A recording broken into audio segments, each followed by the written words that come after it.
have you here today. Before the lecture, I want to introduce you briefly to all our participants. Dr. Mustafa held the Nelson Mandela Fellowship in Educational Studies at the Oxford Center for Islamic Studies. He was an associate tutor at the Department for Continuing Education, University of Oxford.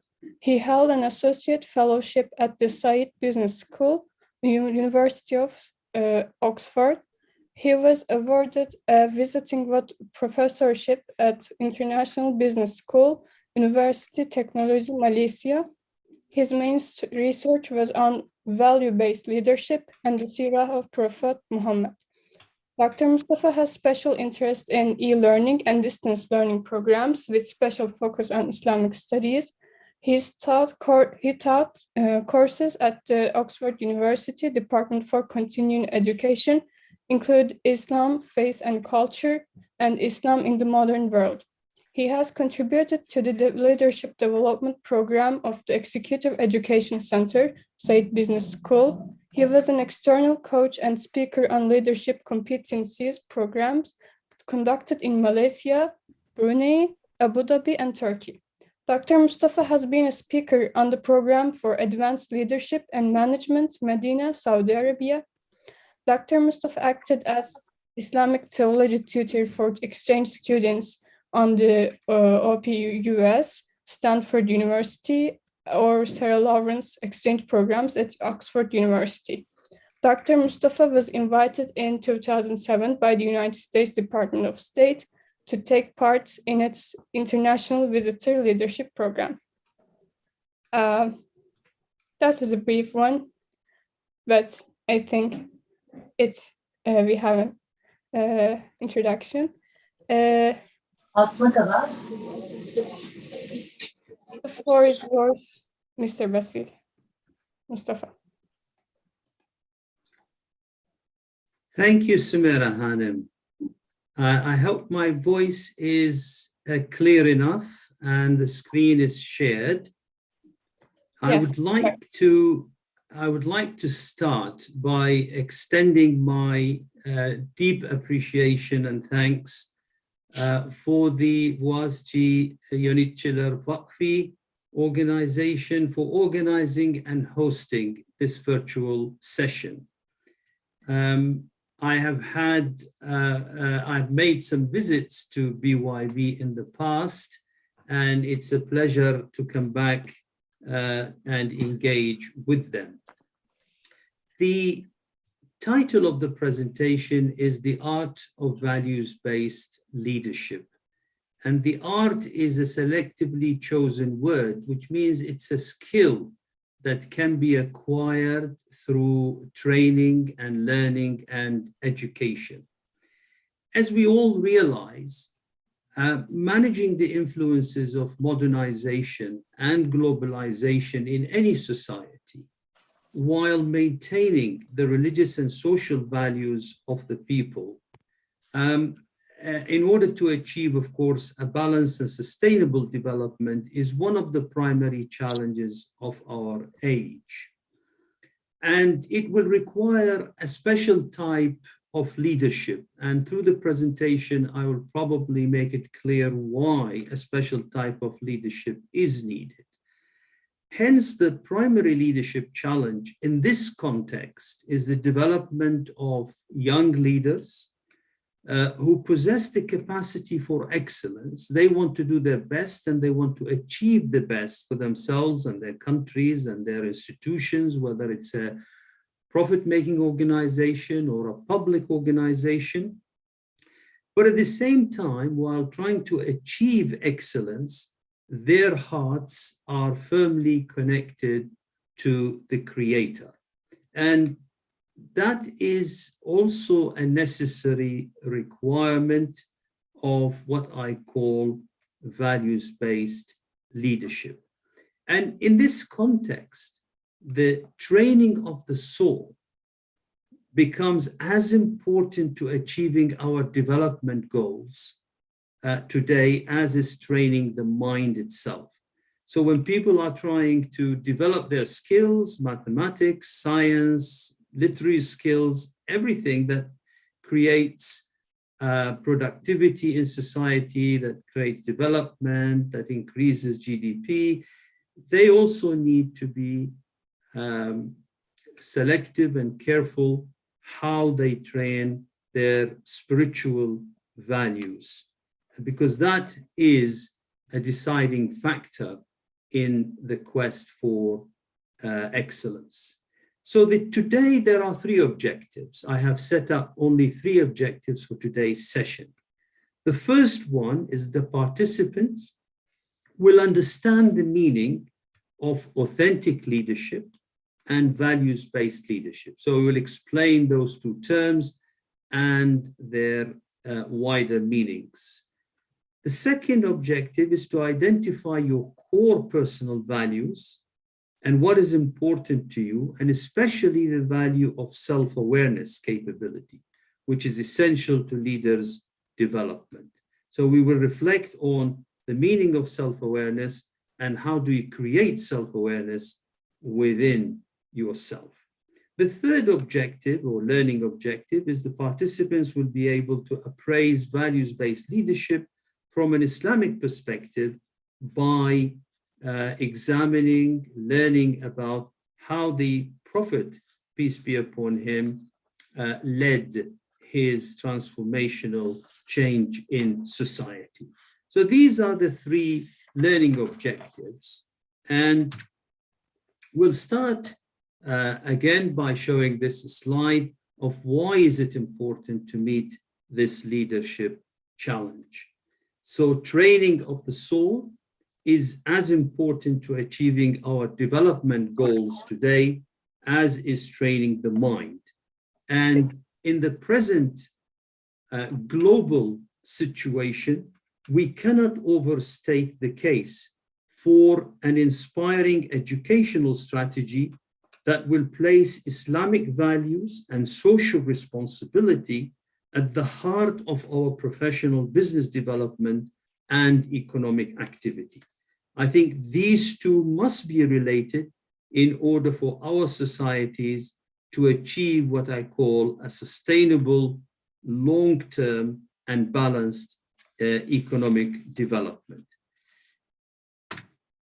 Let me first start by defining what do we mean by leadership. And of course, there are hundreds of definitions, but the one I chose for you today is introduced by Professor Elizabeth Moss Cantor. She is at Harvard Business School, specializing in strategy, innovation, and leadership for change.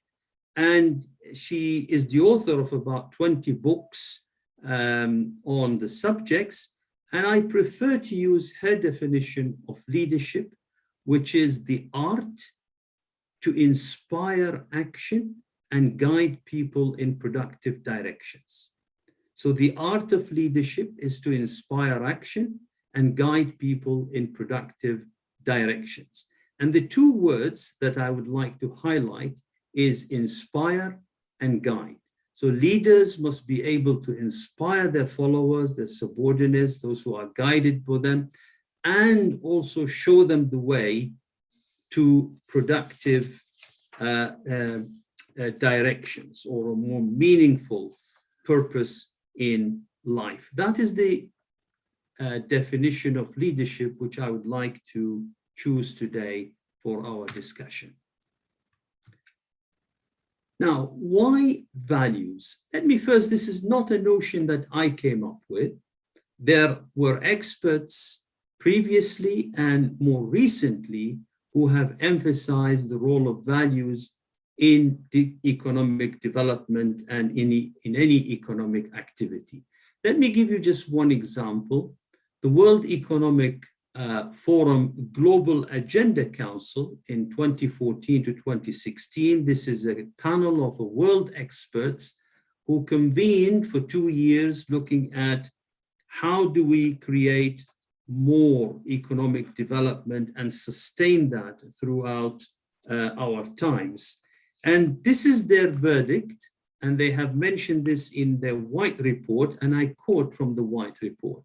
Today, society faces the mammoth task of creating 1.5 billion new livelihoods by 2050, while at the same time exceeding the planet's crucial ecological limits.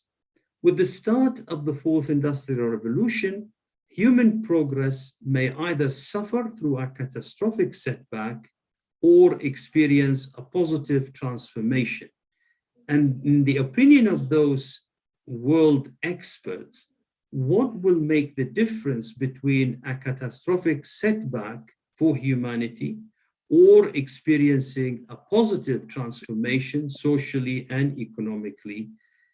The single most important factor is values, and this is what they have stated in their white report. So basically, it is now clear, this is just a one quotation, that values-based leadership is essential to the realization of sustained positive change and to the management of the technological revolution that the world is experiencing at the moment. This is just one kind of rationale or support for my case about the importance of values-based leadership. But there is also, I should point out, there is also empirical evidence in the form of research papers published, and I've given you just a quotation of two. One paper which was published in 2015, citing the humility of chief executive officers, and does it really matter as a value? And they proved, of course, by examining a number of firm outcomes based on return on assets, that the humble CEO does impact on his or her organizational bottom line outcomes. You can certainly read that paper, and I can assure you it is of great interest. The second paper, which I've quoted for you today, is Transformational Leadership and Performance Across Criteria and Levels, a meta-analytic review of 25 years research. This was published in 2011, again pointing to one of the values-based leadership models, which is entitled Transformational Leadership, and how effective it is or impactful it is on corporate performance. So these are just two, but I can assure you that there are many papers that are published, and you can find them in the literature today, about the impact of values in corporate or profit organizations. Then there is another reason, another rationale. And the rationale for including values-based leadership in our discussions, in our deliberations, and in our workplace is that it enhances organizational competitive advantage. It makes the organization, whether this is a public organization or whether it is a private sector organization. So you could be a teacher in a school, and you could be a banker in a bank. You could also be a lawyer in a legal practice, or you could be a doctor in a hospital, or you could be in any other professional setting. Values-based leadership enhances organizational competitive advantage. And I repeat, both in public sector and private sector organizations. There are four main reasons that were quoted. First is it provides motivation and workplace engagement. Now, workplace engagement is a huge subject, and it is very important to the success of any organization.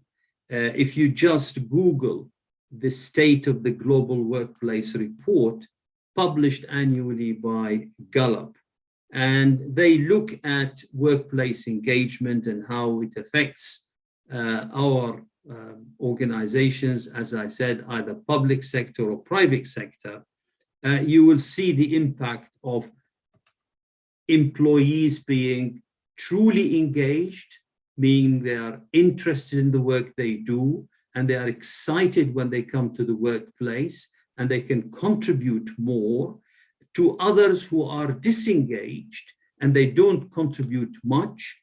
They clock the hours, as we say. And the third category of those who are actively disengaged, it means they are doing their work and work colleagues harm by being there. Turkey, for example, if I would like to quote to you from the report that was published in 2019, has 17% of its workforce engaged, 64% of its workforce disengaged, and 18% of its workforce actively disengaged. And there is also a sample of error, which is quoted in the report. So there is plus and minus, but it reflects the overall averages for the MENA region countries, the Middle East and North Africa countries. So improving, meaning reducing the number of disengaged employees is a huge, or could provide a huge advantage for the GDP of this country. For the United Kingdom, for example, if the United Kingdom were to increase the engagement of its workforce by a few percentages, it could mean up to 25 billion pounds added to the GDP on an annual basis. So the amounts that we're talking about are really significant and could make a difference to any country in the world. So values-based leadership motivates the workforce, and it provides them with more engagement. Secondly, it increases talent retention and reduces staff turnover. And just by doing that, you will cut costs, because any staff leaving any organization will cost that organization money.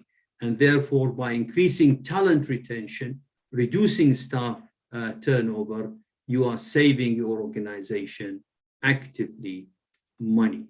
Thirdly, it stimulates innovation, which could lead to new lines of business. And we will look at a case study in this respect of a bank later on in the presentation. And fourthly, it increases trust and provides customer satisfaction. So for all these reasons, whether these are the research papers that I have listed or the other reasons that I have quoted, values-based leadership is effectively important for any organization today. Now, I should just mention very quickly that without values-based leadership, the workplace have been plagued with corporate scandals, as we describe them. So the list of corporate scandals is a long list. In Kuwait, for example, the Souq al-Manakh collapse in 1982 robbed thousands of investors and the government of billions, of probably up to $94 billion of their resources. Then we come to the West. The biggest scandal in the early 2001 was that of Enron. Enron basically was the 7th largest public company in those days in the USA, employing about 21,000 people. It was an oil and energy company, but it filed for bankruptcy in December 2001 and collapsed completely. The main reason was the leadership was really not up to the ethical standards that was expected of them. One example, if you read the full case, they overestimated the company profits by $600 million, 600 staggering $million between 1997 and 2000. So they rewrote basically the accounting rules, but that wasn't successful, and the company collapsed in 2001. And the list of corporate scandals could continue. You all remember the recent Volkswagen, they call it Dieselgate in 2015. The Lehman Brothers before it was 2008 and also filed for bankruptcy. And there's the more recent Facebook scandal which involved basically registering customers' details, private details, without notifying them, and later on it was used for political purposes. So there are many corporate scandals that we can list, and the impact of these was devastating, both socially, financially, and sometimes politically. So we cannot really overstate a case for values-based leadership, both in public and private sector organizations. Here, I'm going to give you two role models very quickly of leaders who were role models of values-based leadership. The first on the left-hand side is Knut Chair. He was the chief executive for about 11 years of the Norges Bank Investment Management, which basically controls the sovereign fund of Norway. He was responsible, when he was chief executive, for the investments of about $328 billion. I met Knut Jair in 2006 in London, and we were having a cup of tea together. So I gave him a cupcake, which is a little cake. You probably know what a cupcake is. I gave him a cupcake, and he held it in his hand, probably too strongly. And then it crumbled into pieces. So out of politeness, I said, that's fine, leave it on the table. Here is another piece of a cupcake. And then he looked at me like this, and he said, no, no, no, this should not go to waste. So he took out a tissue from his pocket, he started collecting the crumbs from the table, and he started eating them. Now, I must say that act surprised me. Here is a man who could have been probably so busy looking after $328 billion, and he cares about a cupcake that is worth 10 pence. That man must have some values that guides him and guides his professional life. And this is exactly what happened to me and him in 2006. The other example is that of Nelson Mandela. You all know President Mandela, the towering leader that I have met him. He basically wanted to lead a unified country. He had a vision of people coming together after the apartheid era in South Africa. And he was tasked with putting the country together in all its races and its all with all its economic difficulties at the time. So when the elections took place in April 1994, he said that the ANC polled 62.6% of the national vote, slightly short of the two-thirds needed majority in order for them to have a majority in parliament, and then they can push the constitution, the new constitution of South Africa, unopposed. So everyone was disappointed, and some were very sad, except Nelson Mandela and two of his other colleagues. Now, people would ask him, but why? He said, because I had a vision of leading one country, one nation, one people, marching together into the future. And had we achieved that 2/3 majority in parliament, and had we used that majority to draft a new constitution for South Africa, it would have been known as the Black Constitution of South Africa and not the constitution of all South Africans.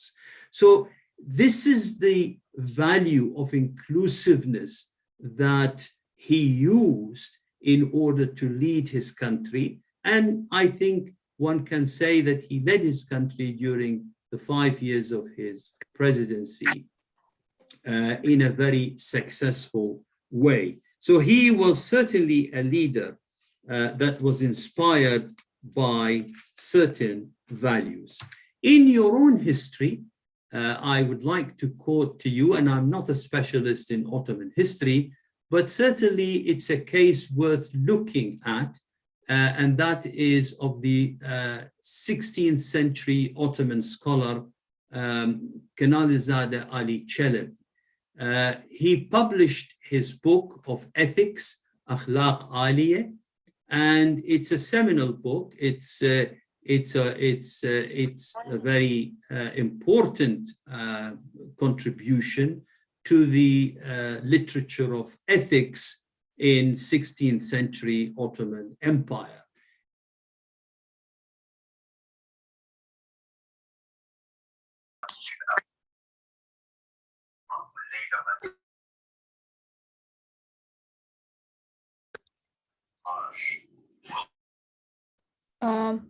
Doctor, we can't hear you right now. I think your microphone is closed, on mute.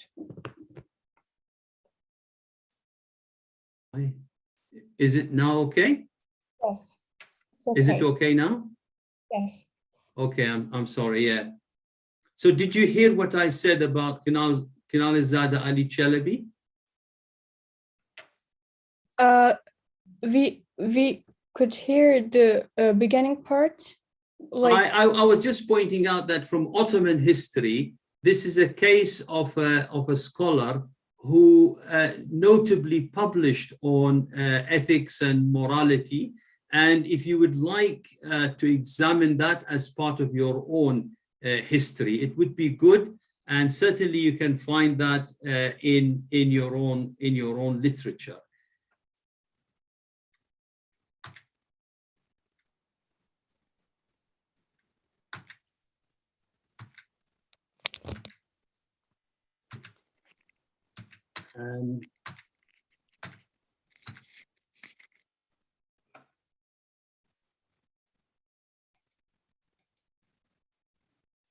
Okay. So now we move to the second part of the presentation. And we have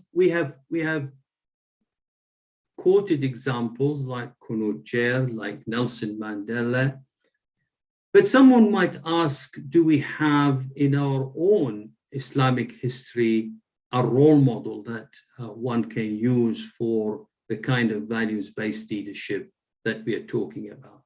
And the most obvious one that we could learn from is the Prophet Muhammad sallallahu alaihi wasallam. Now, the seerah of Prophet Muhammad has been a revered source of religious knowledge and moral teaching for Muslims. And we have been educated as Muslims in the seerah. But the question, can we use that same material as a resource for human development and learning organizational leadership skills and competencies? I think that is the quest, that is the answer that we are seeking. And of course, I should say that there is a need to integrate management sciences with Islamic concepts, with Islamic values. And I think that is an important part, because as one of the specialists in the field, Professor Abdul Bari Durra, emphasized, and I quote what he said, in order to render the modern management sciences valuable in serving the development aims of Muslim societies, we need to possess adequate knowledge and comprehension of Islamic values with the aim of harmonizing the two disciplines. So it's not enough to be experts in management sciences or human resource development sciences, not enough to be knowledgeable in just the Islamic sciences, but to harmonize the two and to bring them into the same framework is important for our development goals. And this is where we want to lead the discussion to. Let me give you some examples from the seerah of Prophet Muhammad. If you wanted to emphasize the value of integrity and trust within your own organization, let's say that you are a school teacher, or you are a doctor in a hospital, or you are perhaps in a factory or a bank. As I said, these examples can fit to inspire workers in any professional setting if they are used properly and adequately. So we are looking at the values of integrity and trust. And the Prophet ﷺ told us this story, which is listed and narrated in Sahih al-Bukhari. He said, a man bought a piece of land from another man. And the buyer found a clay jar filled with gold buried in the land. The buyer then took that jar of gold and gave it back to the seller, saying, take your gold, I have only bought the land from you, but not the treasure in it. The seller, on the other hand, the former owner of the land, he said, I have sold you the land with everything in it. So they disputed the ownership. Everyone is basically pushing away the ownership of that treasure towards the other person, saying, you own it, I don't. It's a perfect example of integrity and trust. So they decided to seek arbitration, and they went to a mediator, and the mediator thought it's best to create a win-win situation. So he said to one of them, do you have any children? One said, yes, I have a boy. The other said, yes, I have a girl. The man said, why don't you get them, the boy and the girl, married and spend the money on both of them and give some to charity. So this is the description of the Prophet ﷺ. Instead of saying, oh, you have to observe integrity, you have to observe trust, he gave us an example, a role model of how integrity works in life. You only basically use what you own rather than what is in the ownership of others. So if you highlight this story to your colleagues, within your family members, I once had an imam of a mosque participating in one of my programs and lectures. And I really asked him to spread this kind of knowledge, not just as text, but as learning material for people to develop their moral reasoning. It's important that the cognitive capacity for principled reasoning is developed in people. This is, I think, what psychology teaches you, Sumaya Hanem, doesn't it? They say the cognitive capacity for principled reasoning must be developed in people so that they can reach what I call ethical decisions in their life. Then we look at the value of truthfulness. Truthfulness is important in any professional setting, public or private sector organizations, because it inspires a culture of trust and confidence. And if you get trust and confidence within the workforce, then you can certainly improve what they call team performance, whether these are teachers in schools, as I say, or workers in a bank, or doctors in a hospital and nurses, or in any other professional setting. Get truthfulness inspired, and you will basically nurture a culture of trust and confidence, and you will get a better team performance. So the Prophet ﷺ emphasized the two requisites for what we call truthfulness. One is a spirituality requisite, when he said, hold to telling the truth, because truth leads to virtue, and virtue leads to paradise. And paradise is the incentivizing factor here. A man who is habitually tells the truth is eventually reported to Allah as Siddiq, as most truthful. And beware of telling the lies, because lying leads to evil, and evil to hellfire. A man who lies repeatedly is reported to Allah as a liar. And this hadith is in Sahih al-Bukhari. The second requisite to be truthful is you must have courage. Courage to face the world with your truth. And to have that kind of courage, or if you are a tradesperson, a businessman trying to sell something, and you really need to tell your customers the truth, and this has happened in real life situations. I can quote to you what Cadbury did, the famous English manufacturer of chocolate, in one of their case studies. It requires courage. And the Prophet, peace be upon him, said, the truthful and honest merchant shall be with the prophets, with the standard bearers of truth, and with the martyrs on the day of judgment, signifying that that person will require a good deal of courage in order to be truthful and to inspire truthfulness. Another example, this is from a different model of values-based leadership, which we call the servant leadership model.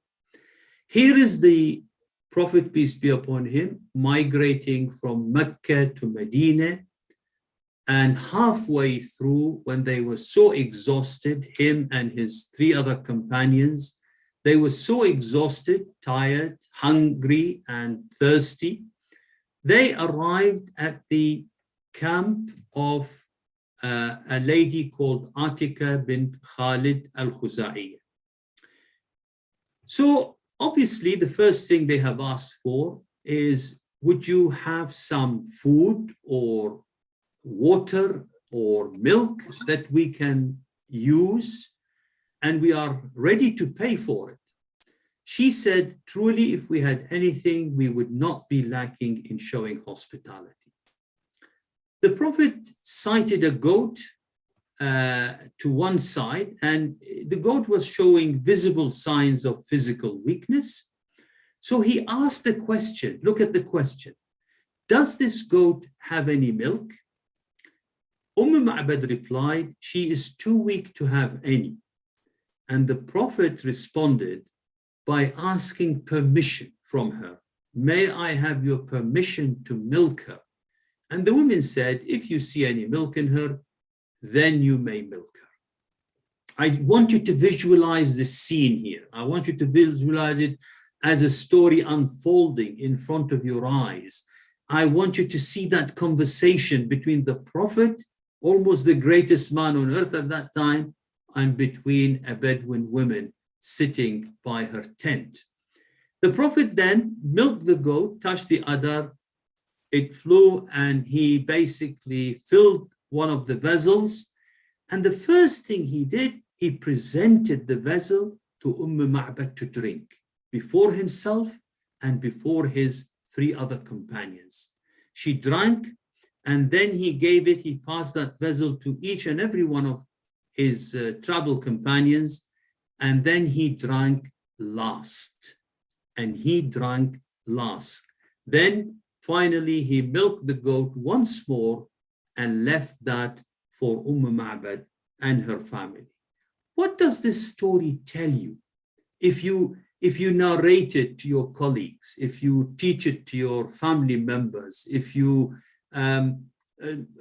basically tell the story to your pupils in a school or in any other setting, it tells them that the value of active listening. The Prophet, peace be upon him, was listening to what Ma'bad was saying, that had we been in a different situation, it was a year of famine and drought, we would not have been lacking in hospitality. So active listening is one of the important values leaders must possess in order to be successful in whatever they're doing. Then we learn empathy, and then we learn persuasion. So by asking permission for the goat to be milked, he used persuasion rather than coercion in that context. And then by filling the vessel, presenting it to Ma'bad to drink, and to her other three companions, he was certainly leading the group, building a community by being their servant at the same time.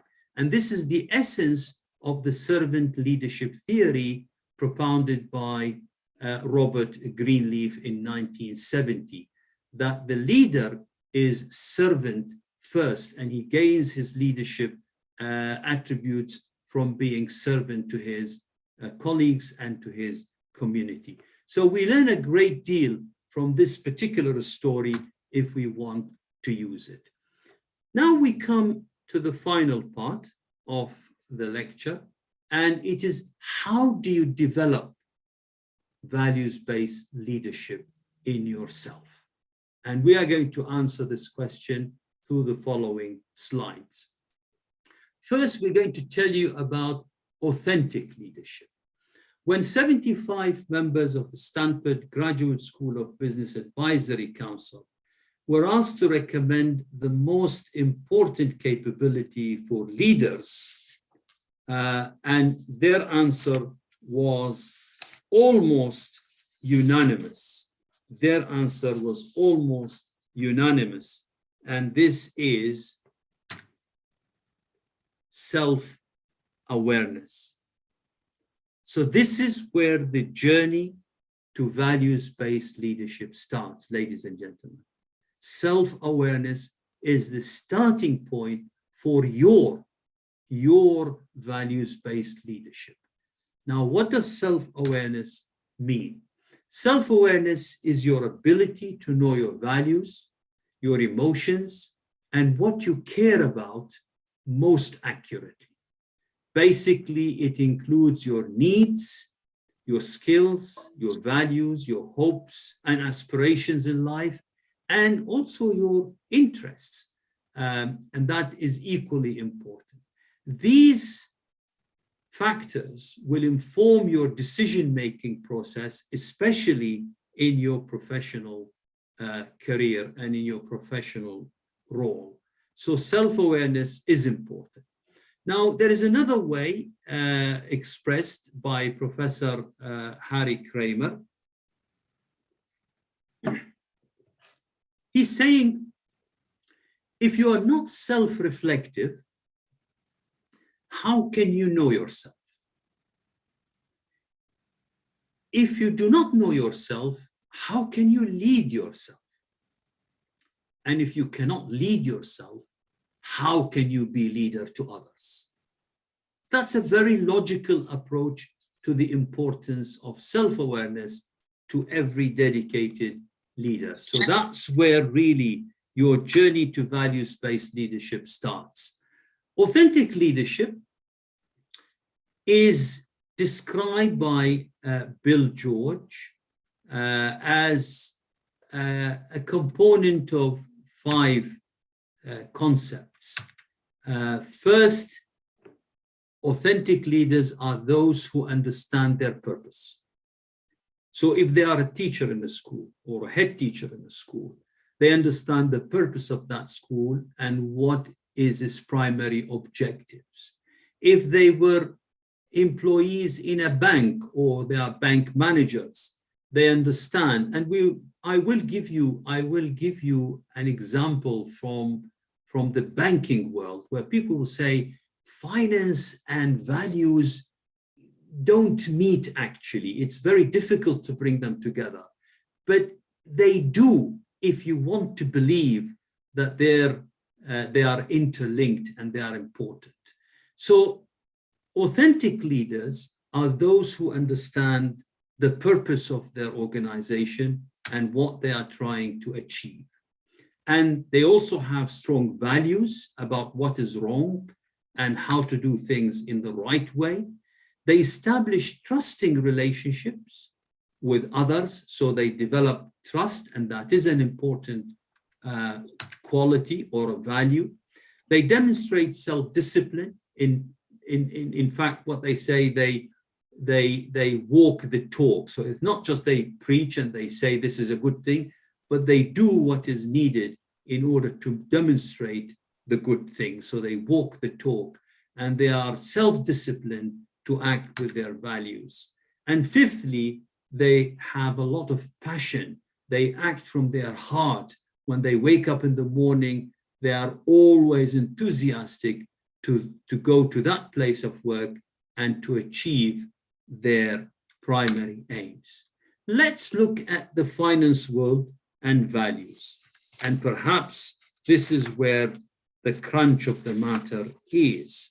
Can we actually combine the two? The case in mind is that of Banco Real of Brazil. In 1998, Banco Real got a new chief executive officer. His name was Fabio Barbosa. He was appointed as CEO in 1998. Fabio Barbosa, as a person, was a leader in his own field with a lot of keen interest in social responsibility. So he had certain values in mind that he always tried to implement in his professional life. When he used to teach finance in one of the colleges in his early career, he used to ask his students, why do you want to study finance? And of course, the usual answer is better career, better pay, the usual answers. Finance opens up opportunities in life that are much more promising than other careers. And he would probably say, yes, everything is right. What you are saying is right, but there is one more purpose that you should also keep in mind, that finance as a discipline is an important tool for progressing social development. Without that, social development can be hampered. So he was a person who always thought of finance being in the service of society and finance being a tool for social development in society. He later on became CEO of a major Brazilian bank called Banco Real, which was a normal bank doing what every other bank is doing, giving loans to companies and individuals and attracting interest, and that was it. But he came to change that in accordance with his values-based vision for a new bank, for a new society. And I can assure you that you can read the whole case study on the web. I can assure you that in 10 years' time, between 1998 and 2008, Banco Real of Brazil was named Sustainable Bank of the Year and also took the overall Emerging Markets Prize in the Financial Times Sustainable Banking Awards. So Fabio Barbosa and his colleagues on the board of Banco Real managed to achieve that transformation from an ordinary bank to an exemplary bank in 10 years' time. And the way they did it is by positioning values and social responsibility at the heart of its banking business strategy. So honesty, trust, and social concerns were primary business drivers that influenced the bank relationship with their internal and external stakeholders. The case study is long, but it is there for those who want to learn more about the impact of values-based leadership in real professional situations. And the same could be true. The same could be implemented, whether it's in a mosque as an organization, or whether it is in a school or a hospital or a legal practice. You can always find values to impact your business environment and your life. I think the achievements of Banco Real, for example, credit was suspended to companies that do not comply with social and environmental obligations. If a company was found to use slave labor or asbestos, or they are in the production of weapons and the rest of it, then Banco Real would not loan that company at all. And in 2004 alone, the bank rejected 27 companies. So this was designed because of their belief in social responsibility and that banks should serve societies rather than undermine the social structure of society. The second, for example, is they established an ethical and mutual fund, and that has been growing steadily. What they did also, the bank pioneered the use of recycled paper for checkbooks and other printed material. So they use the 3 R's, reduce, reuse, and recycle. And through that strategy, they managed to cut costs and therefore improve their profits line or bottom line. They also introduced microfinance as a program, and that has helped many people in Brazil to come out of poverty and to be productive in life. And finally, they, for example, finance solar-powered water heaters. And this was one of their innovative products, which got them a lot of increased profits. So one of the arguments that Professor Roosevelt Moscanter advanced was that values-based leadership will incentivize professionals to find new business lines and new solutions to their organizations. What do you do as far as you are concerned? I think you need to reflect on 5 questions, and I have sent these in PDF formats for those who are interested to the organizers so they can request them from BYV. You please reflect in the next few weeks on these questions. What are my core values in life? And can you name but a few? And I suggest you just list down 5. Then write down, how do they influence, how do they affect your professional life and relationships at work? I think you need to pencil this down. You need to write it down in order to have a clear view. So you need to articulate that view.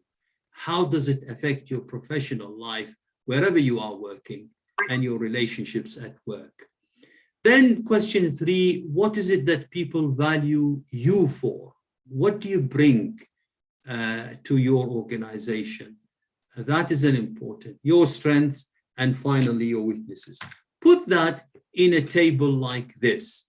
So if you want to transform yourself from abstract values to professional behaviors at work, then put them in a table like this. Say, this is my, and these are just examples, but list down what your core values are and how do they translate into leadership behavior at your place of work.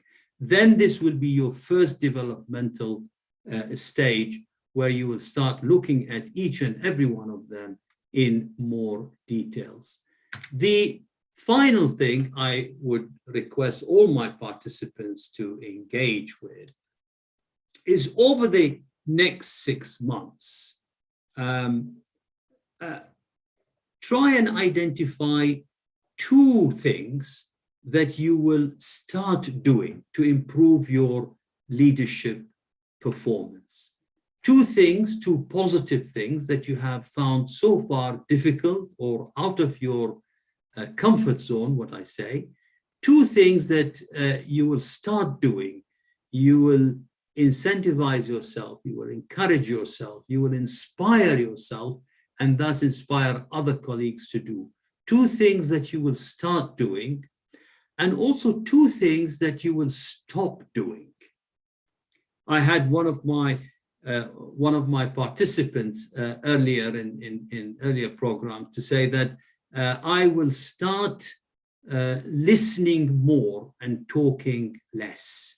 Listening to my colleagues, listening to my subordinates more and talking at them less. Perhaps what this will do is to increase the level of trust and confidence in each other, which will certainly improve the team performance at work. So please try and ask yourself, what are the 2 things I will start doing in the next 6 months, and what are the 2 things that I will stop doing in the next 6 months to be a better leader in my workplace. Finally, I think I would like to thank you all for being so kind, listening to me through this presentation. If you have any comments, I would be happy to hear them from you, or you can email it to me later on. Please feel free to contact me on my email. And thank you again for being with us this evening. Wassalamu alaikum. Alaikum assalam. Thank you for this beautiful lecture, Dr. Basil Mustafa. Personally, as a young person, it's really valuable and meaningful for this lecture. I think we can have questions if we have any. You can, our participants can ask by themselves by unmuting their microphone or writing via chat.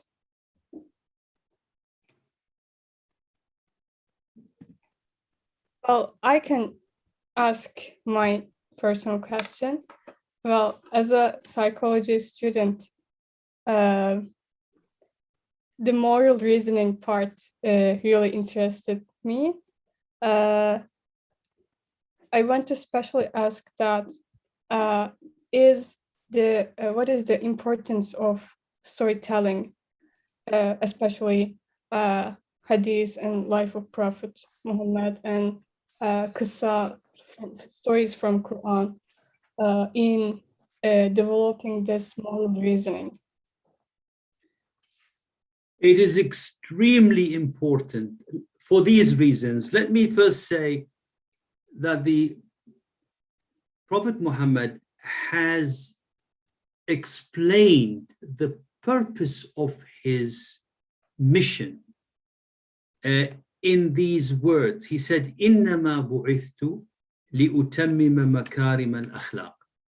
I have been sent to complete or to complement the best of moral character. So he could have said, I have been sent to to warn you about hellfire. I have been sent to encourage you about paradise. I have been sent for better.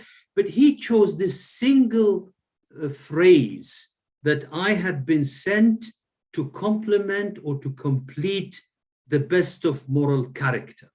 That is to me quite a striking statement in itself. Let me give you another example from the Badr, I call it the Badr school. It's a metaphorical school. You all know about the Battle of Badr, and you have all listened about it or heard about it from the Seerah. There is a school of learning from that particular episode in Islamic history, and I call it the metaphorical Badr school. After the battle has finished, and it was overwhelming victory for Muslims, the Prophet, peace be upon him, was walking and looking at the 70 captives of Quraysh. So 70 of the Quraysh prominent leaders were held captive after the battle. It was a huge victory for Muslims. And the Prophet was looking at these captives. And what did he say? Please read it in the books of Seerah.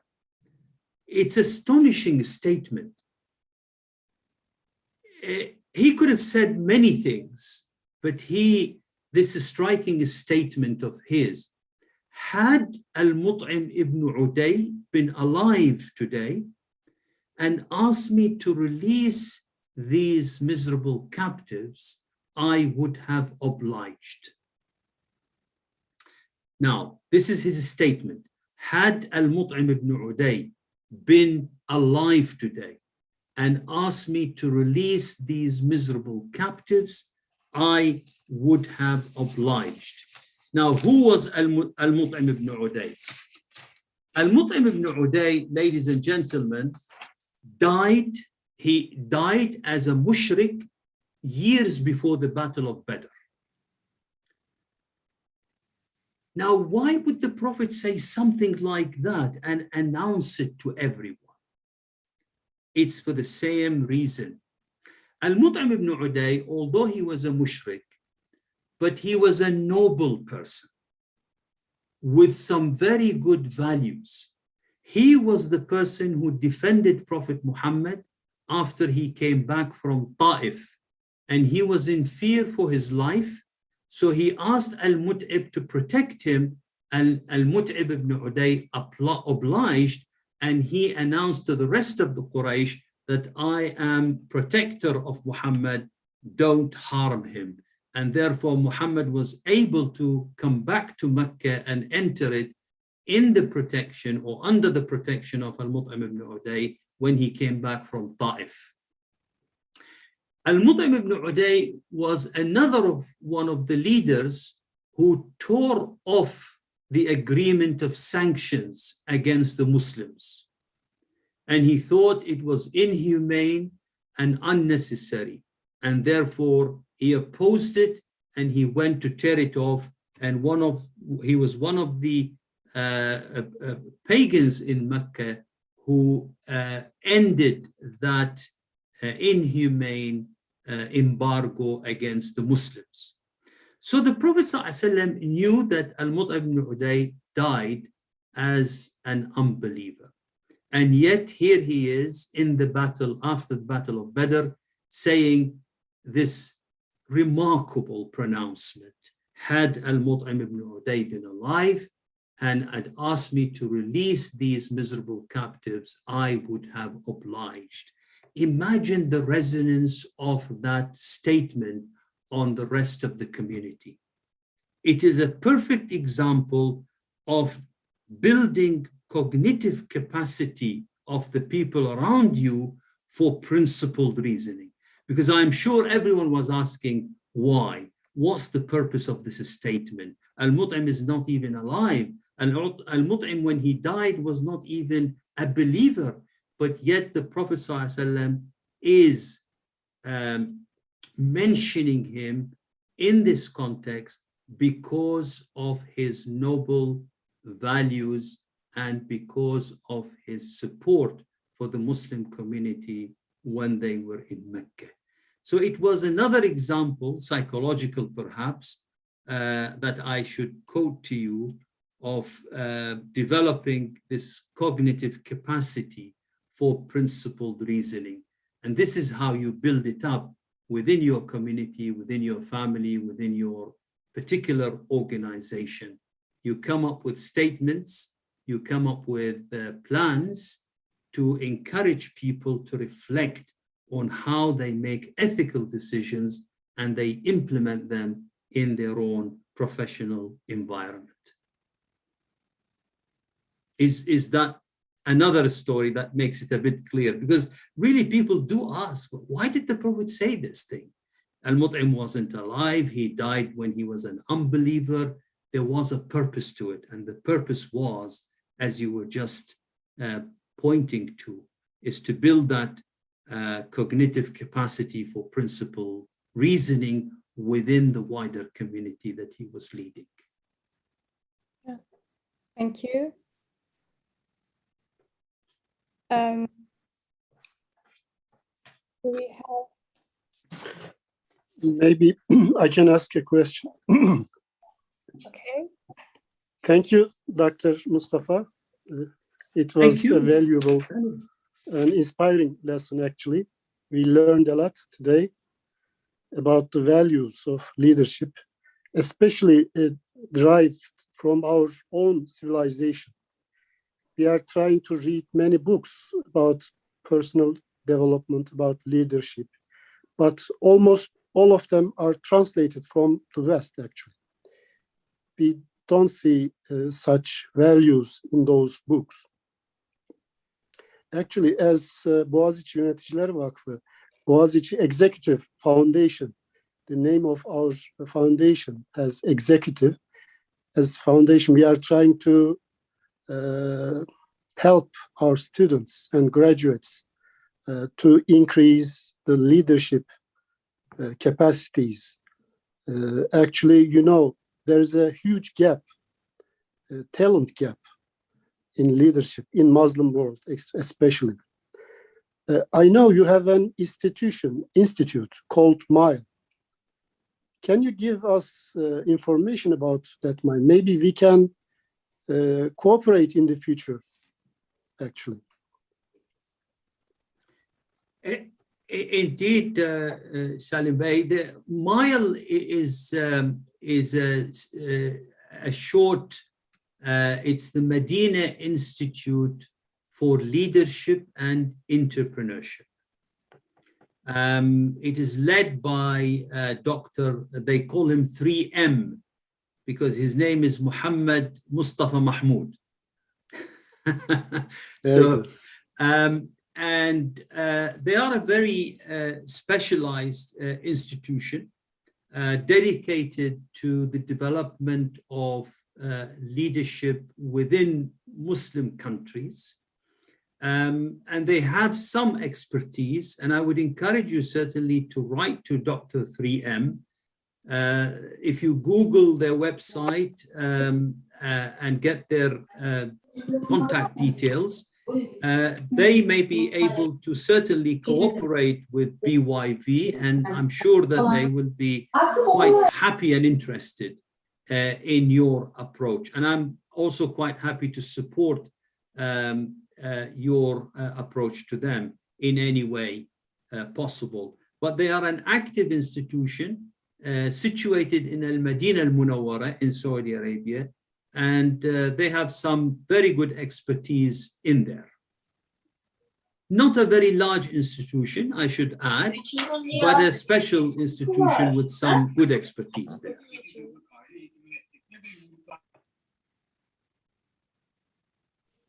Thank you, Doctor.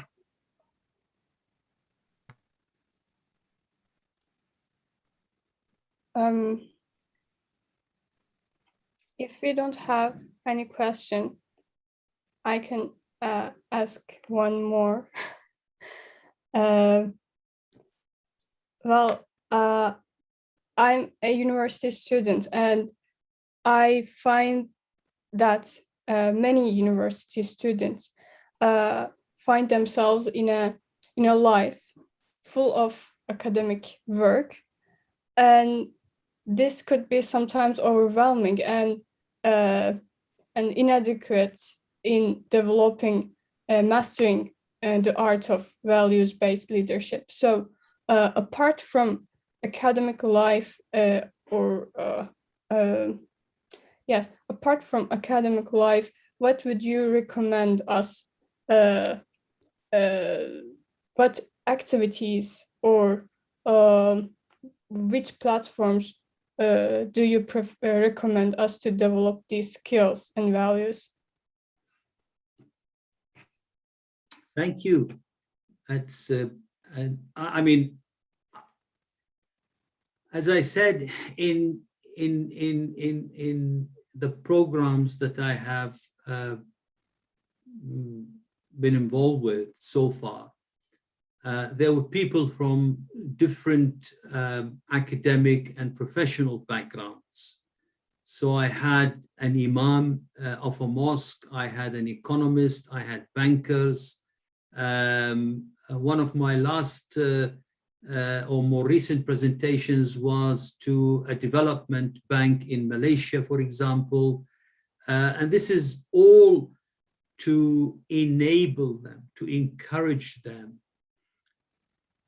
to look into their own values. It's sometimes we practice it, but we don't really, we do it naturally rather than through a process of principled reasoning, if you see what I mean. So this is why I chose to focus my presentation today on the meaning of authentic leadership and the meaning of self-realization. You need to understand yourself and to reflect on your strengths and your weaknesses. And by doing that, I only said to you that you will be starting the journey to values-based leadership. This is not the end of it. Leadership is a journey and not a destination, as we say. It will carry on with you for the rest of your lives. It will not end. Every day you will develop yourself. Every day you will find something useful to implement, and then you carry on. So take it from me, leadership is a journey and not just a destination. So basically, start the process today. Start the process of searching through yourself, finding out what you are good at and what things that you need to improve. Use self-reflection to achieve that. Be your authentic self, and then you will see the difference in your own performance and the performance of the people who are around you, your team members. Wherever you are, you will see that things will improve. It's just like Banco Real when he started.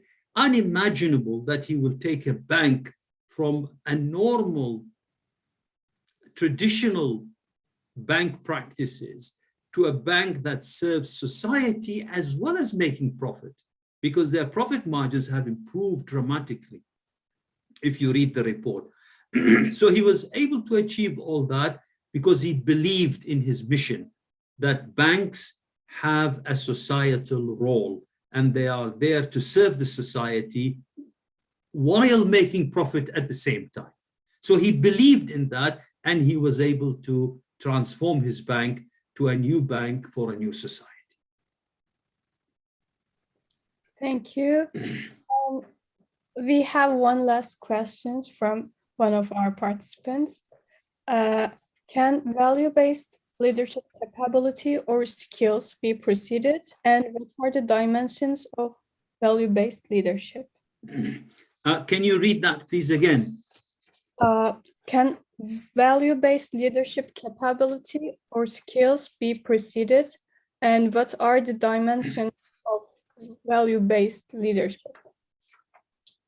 Right. Let me just add a little bit to the lecture. You all know, and especially the students, the academics, that there are many leadership theories in circulation and in the literature. I mentioned the servant leadership theory, the transformational leadership theory, the level 5 leadership theory, the authentic leadership theory, the 5 exemplary practices leadership theory.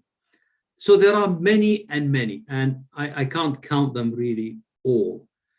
But some of those theories are put under one umbrella, and that is, these are values-based leadership theory. They include or they emphasize some form of value when they talk about a leadership model.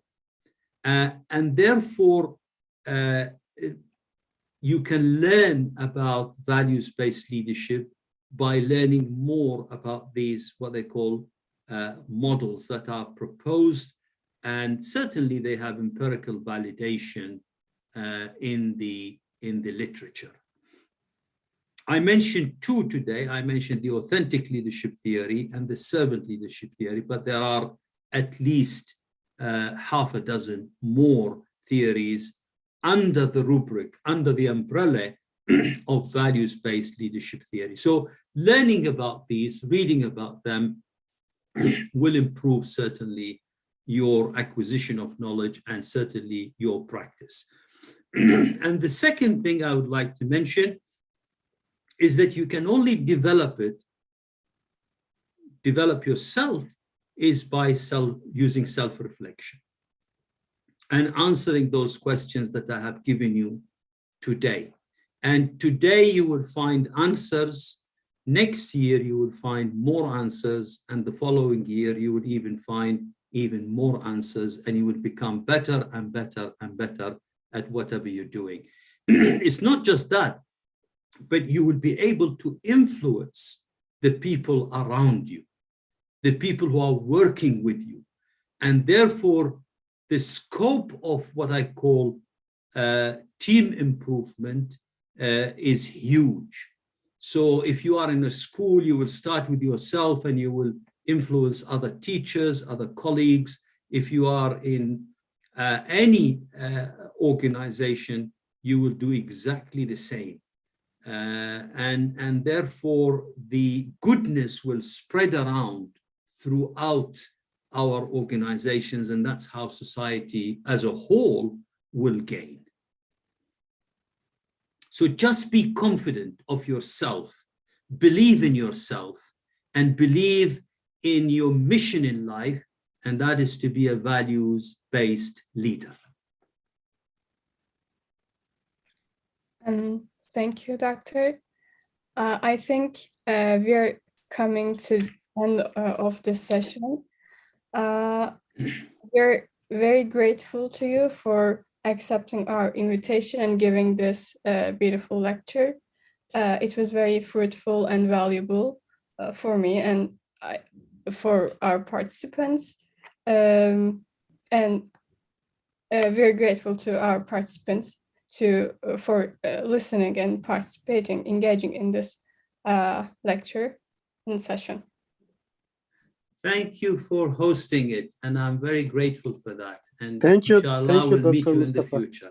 Inshallah, yeah, in Turkey, in Istanbul, in our office. We hope to see you. Yes, and we can even organize a day workshop. So it's not just a lecture, but there will be exercises, there will be things to do for the participants. Yeah. Thank you. Inshallah. Inshallah. Okay, thank you. Thank you. Bye.